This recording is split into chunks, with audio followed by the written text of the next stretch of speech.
প্রশ্ন হচ্ছে, নির্বাচিত সরকার তো বাংলাদেশে এর আগে অনেকবার ছিল।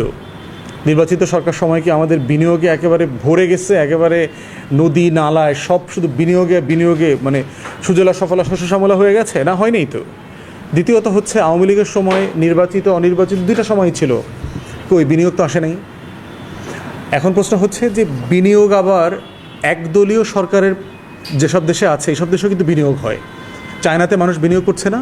চায়নাতে গণতন্ত্র নাই, চায়নাতে নির্বাচিত সরকার নাই, তাহলে চায়নায় কেন মানুষ বিনিয়োগ করছে? চায়নায় কেন ব্যবসায়ীরা যাচ্ছে? তাহলে মাথায় রাখতে হবে যে ব্যবসায়ীরা, বিনিয়োগকারীরা যেটা চিন্তা করে সেটা হচ্ছে আসলে আমার মুনাফা করার বাস্তবতা আছে কিনা।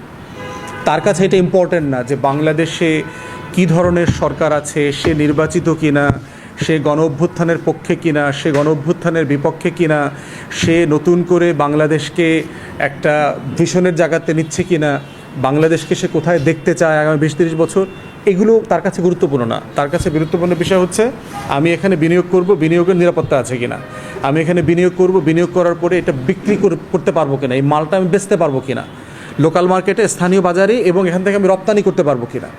এইটা হচ্ছে তার বিবেচ্য বিষয়। সেটা নির্বাচিত সরকার অনির্বাচিত সরকার, কোনো সরকারের আমলে এইটা গ্যারান্টি দেওয়া যাবে না। বিনিয়োগ বান্ধব পরিবেশটা হচ্ছে অন্য একটা বাস্তবতা। এটা নির্বাচিত সরকারের সময় থাকতে পারে, অনির্বাচিত সরকারের সময় থাকতে পারে।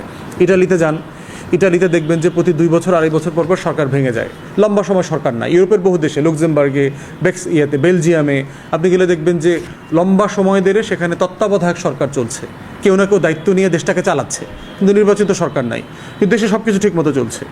অতএব সেই বাস্তবতা হচ্ছে আমাদেরকে মাথায় রাখতে হবে যে মোদ্দা কথা হচ্ছে বিনিয়োগকারীদের যে মুনাফা তৈরি করবার জায়গা সেটা আছে কিনা।